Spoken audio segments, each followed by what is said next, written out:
मद्रास चेन्नई में। और टॉपिक था द वर्क बिफोर अस।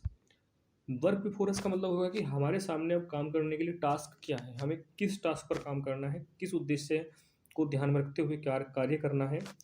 तो उसी लेक्चर का एक पार्ट है the conquest of the world by Indian thought. उसी को ऐसे के रूप में यहाँ पे कन्वर्ट करके दिखाया गया है। ठीक है। विवेकानंद कहते हैं that we have to learn many things from the world. हमको बहुत सारी बातें ऐसी हैं जो दुनिया से सीखनी चाहिए। फ्रॉम द वर्ल्ड, दुनिया से सीखनी चाहिए। इन हिज स्पीच, अपने स्पीच में वो कहते हैं he quotes our great law giver Manu. तो यहाँ पर आपने मनुस्मृति नाम सुना होगा। मनु को माना जाता है कि ये भारत के सबसे पहले विद्वान रहे हैं, ऋषि रहे हैं, है ना। और लॉ गिवर, इन्होंने सबसे पहले भारत का संविधान बनाया था। और उन्होंने कहा था रिसीव सम गुड नॉलेज, कोई भी अच्छा ज्ञान हो उसको ले लेना चाहिए, रिसीव कर लेना चाहिए। इवन फ्रॉम लॉ बोर्न, यदि कोई व्यक्ति जो नीच पैदा हुआ हो उससे भी, और even from man of low birth, या कोई नीच जाति में पैदा हुआ हो वहाँ से भी, लर्न बाय सर्विस, सेवा करते करते सीखते रहना चाहिए। द रोड टू हेवन, उस रास्ते को जो हमको स्वर्ग से जोड़ता हो। इसका मतलब यह है कि नॉलेज को रिसीव करने में कभी भी कंजूसी नहीं करनी चाहिए, या किसी को इस प्रकार से नहीं देखना चाहिए कि ये तो नीच आदमी है, इससे हमको कोई भी अच्छी बात नहीं सीखनी चाहिए। नीच से नीच आदमी में भी अच्छी बातें होती हैं। तो जो अच्छी बातें हैं वो आपके मतलब की है, उनको आपको जरूर रिसीव करना चाहिए। फर्दर ही सेज, उसके बाद वे कहते हैं that A true children of Manu. Manu का मतलब होता है मनुष्य या विद्वान, या वो जो ऋषि जो हमको विजडम ऑफ, या आप उसको बोल सकते हैं कि फर्स्ट लॉ गिवर, जैसे कि बोला गया है सबसे पहले जो संविधान मनु ने बनाया था। मनु के बच्चे होने के नाते, मनु का मतलब विद्वान भी होता है, याद रखिएगा। मनु के बच्चे होने के नाते मतलब हम विद्वानों के बच्चे हैं। ठीक है ना। हमारे जो एंसेस्टर्स रहे हैं, पूर्वज रहे हैं, वो विद्वान लोग रहे हैं। ठीक है ना। तो उनके बच्चे होने के नाते we must obey his commands, हमको उसके आदेश का पालन करना चाहिए। And be ready to learn the lessons of this life, और अपने जीवन में जो हमको सीख मिल रही है, जो अनुभव हो रहा है, जो समझ हमारे अंदर डेवलप हो रही है, उसको प्राप्त करने के लिए हमको तैयार रहना चाहिए।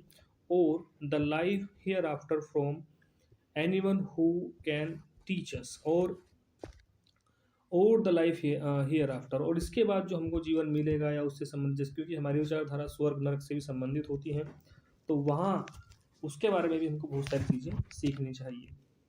We have paid the penalty, हमने बहुत ज़्यादा जुर्माना, पेनल्टी मतलब जुर्माना, हमने बहुत ज़्यादा जुर्माने को पे किया है।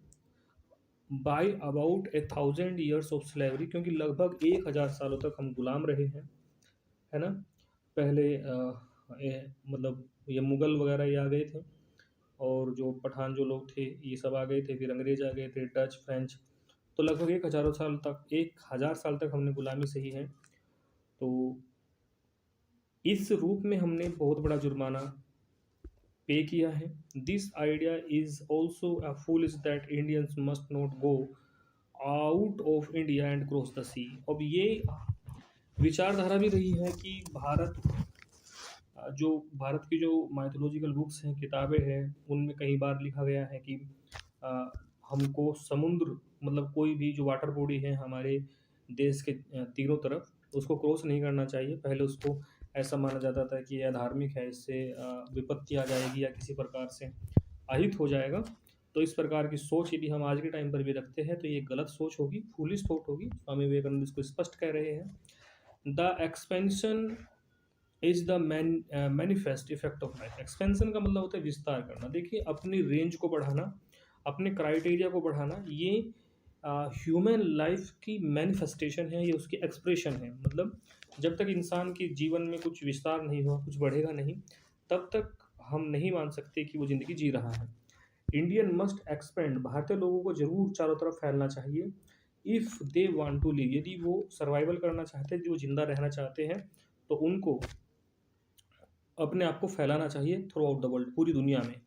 विवेकानंद ये कहते हैं that he went to abroad, वह विदेश गया था, to revival of the national life, ताकि जो भारत के अंदर गुलामी लंबे टाइम तक रही, उससे जो भारत के लोगों के अंदर एक उनकी आत्मा जो मरती जा रही थी, उसको रिवाइव करने के लिए, उसको पुनर्जीवित करने के लिए। एक्सपेंशन, भारत के विस्तार के लिए। सम पीपल थिंक, कुछ लोग ऐसा सोचते हैं, that the Hindus have been always confined within the four walls of their country through all ages. कुछ लोग ये मानते हैं कि जो भारत में रहने वाले हिंदू हैं, कन्फाइंड, कन्फाइंड का मतलब होता है लिमिटेड, उन्होंने हमेशा अपने आप को बांध करके रखा है अपने देश की चार दीवारियों के अंदर, ऑल एजेस, हर समय में। आर एंटायरली मिस्टेकन, वे हमेशा से गलत है जो इस ऐसा सोचते हैं। Such people have never studied the history of the Aryan race. ऐसे लोगों ने आर्यन सभ्यता, जो आर्यन लोग रहे हैं, उनके बारे में सच में नहीं पढ़ा है। दरअसल यहाँ पर थोड़ा प्रकाश डालना जरूरी है कि आर्यन जो है वो कभी भी एक जगह पर रुके ही नहीं, वो हमेशा योद्धा रहे हैं, हमेशा पूरी दुनिया में अपना आप को फैलाते रहे हैं, है ना। तो ऐसे लोगों को, जिनको ये लगता है कि भारतीय लोग ने जो दुनियादारी है उसको ठीक तरीके से नहीं जाना, नहीं समझा, या दुनियादारी में वो कभी अपने आप को एक्सपेंड नहीं कर पाए, तो उन्हें ठीक ढंग से भारत की हिस्ट्री को या भारतीय लोगों को समझना चाहिए। Vivekananda is an imaginative man. Vivekananda एक ऐसे व्यक्ति है जो कि बहुत ही कल्पनाशील व्यक्ति है। कल्पनाशील का मतलब होता है क्रिएटिव व्यक्ति है। And his idea is conquest of the whole world by the Hindu race. और उनका मानना ये है कि हिंदुओं को, भारत में रहने वाले जो हिंदू हैं, उनको पूरे दुनिया को जीतना चाहिए। तो मैं यहाँ पे थोड़ा प्रकाश डालना चाहूँगा। हिंदू का मतलब ये नहीं है कि जो मंदिर में जाते हो या भगवान शिव की पूजा करते हो, या इस प्रकार से। हिंदू से, जहाँ तक मैं समझ पा रहा हूँ, हिंदू से उनका मतलब होता है जो हिंदुस्तान में रहते हैं, वे सारे के सारे हिंदू हैं। As a point of view हम देख सकते हैं, क्योंकि यदि इस बात को हम देखें, हिंदू तो देखो वो कास्टिज्म जैसी सोच को नहीं एक्सेप्ट करते होंगे, जहाँ तक मैं सोचता हूँ। विवेकानंद जी हिंदू, मुसलमान, सिख, ईसाई इन चक्करों में तो नहीं रहे होंगे, क्योंकि वो एक लिबरेटेड सोल है, वो एक युग पुरुष रहे हैं और आत्मज्ञानी व्यक्ति रहे हैं। स्वामी, आप समझिएगा, स्वामी मतलब अपनी आत्मा के मालिक रहे हैं वो, उनको ज्ञान प्राप्त रहा है। तो हिंदू से सिर्फ यहाँ पे इतना मतलब है कि भारत में रहने वाले जो भी लोग हैं उनको एक्सपेंड होना चाहिए, ठीक है। The story of India's conquest has been describe by the great emperor of India Ashoka. यदि हम भारत के इतिहास को या उसके भारत की जीत के इतिहास को यदि हम स्पष्ट करना चाहें, डिस्क्राइब करना चाहें, तो हमको नहीं भूलना चाहिए भारत के महान सम्राट अशोक को, as the conquest of religion and spirituality. क्योंकि अशोक ने केवल एक जमीन का टुकड़ा नहीं जीता था, उसने एक धर्म को स्थापित किया था, स्पिरिचुअलिटी। उसने अध्यात्म, केवल ताकत के हिसाब से ही दुनिया को नहीं जीता था, बल्कि आध्यात्मिकता के हिसाब से भी दुनिया में फैलाव किया था, है ना। क्योंकि आपको याद होगा कि अशोक ने बौद्ध धर्म को पूरे दुनिया में फैलाने का कार्य किया था। तो इस प्रकार से हम देख सकते हैं कि यहाँ पर इस तरीके से आज के टाइम पर भी हम अपनी पहचान को पूरी दुनिया में फैला सकते हैं। वही जीत होगी। जीत का मतलब ये नहीं किसी पर आक्रमण कर लो, उसकी ज़मीन को हड़प लो, ज़मीन को नहीं हड़पना है, लोगों के दिमाग के अंदर हमको एंटर हो जाना है, ये कुछ ऐसा करना है। Our Indians can work best when they work for others. Bharat के लोगों की पहचान कुछ ऐसी है कि वे अपने लिए कम और दूसरों के लिए ज़्यादा करना पसंद करते हैं। और people should attempt to enlighten other countries with their thoughts. हमारे लोगों को ये प्रयास करना चाहिए कि एनलाइटन अदर कंट्रीज, जो दूसरे देश, हमारे पड़ोसी देश हैं, उन देशों को भी हम सहारा दें, उनको भी हम ज्ञान दें, उनको भी हम समझ दें। क्योंकि हम ये मानते हैं कि हम विश्व गुरु हैं, ज्ञान के मामले में हमसे बेहतर नॉलेज वर्ल्ड में किसी के पास नहीं है, ठीक है। तो उस नॉलेज को केवल हमें ही अपने लिए यूज़ नहीं करना है, बल्कि पूरे वर्ल्ड में फैलाना है। फॉरनर्स में कम विद देयर आर्मीज। जो विदेशी लोग हैं, हो सकता है कि वो हमको जीतने के लिए आर्मी लेकर के आए, फौज लेकर के आए। Let them flood into India. उनको भारत में आने दो, कोई दिक्कत नहीं है, उनको भारत में आने दो, कोई दिक्कत नहीं है। We will conquer the world with our spirit. हम उनको या पूरी दुनिया को अपनी चेतना से, अपनी आत्मा से जीतेंगे। मतलब दूसरे देश भले ही शरीर की ताकत से जीतना चाहे हमको, लेकिन हम उनको अपने दिमाग, अपनी बुद्धि, अपने आत्मविश्वास, अपनी आत्मा, अपने मनोबल से जीतेंगे। हम हथियारों का यूज़ नहीं करेंगे, हम दिमाग का यूज़ करेंगे उनको जीतने के लिए। This spirituality must conquer the west. इसी आध्यात्मिकता से हमको पूरे पश्चिम जगत को जीतना है, मतलब जो वेस्टर्न कंट्रीज हैं उनको। The only condition of national awakened and vigorous national life. केवल इस बात का ही हमको ध्यान रखना चाहिए, हाँ जी, केवल इस बात का हमको ध्यान रखना चाहिए कि the only condition the national life, हमको अपने राष्ट्रीय जीवन जो है, जो हमारी भारतीयता है, इसको बचा करके रखना है। ऑफ अवेकंड, और ये जो भारतीयता है ये जीवित रहनी चाहिए, जागरूक रहनी चाहिए। And vigorous national life, vigorous का मतलब होता है जोश से भरी हुई, अपने देश के प्रति जोश से भरी हुई हमारा जीवन होना चाहिए। Is the conquest of the world by Indian thought, और यही वो विचारधारा होगी, यही वो सोच होगी जिससे हम पूरे दुनिया को भी जीत सकते हैं। क्योंकि मतलब हम यदि जिंदे होंगे तो हमारा देश भारत भी एक जिंदा देश होगा, और एक जिंदा देश पूरी दुनिया को अपने अंडर में कर सकता है ना। तो कुछ उनका ऐसा विजन रहा है, देखिए।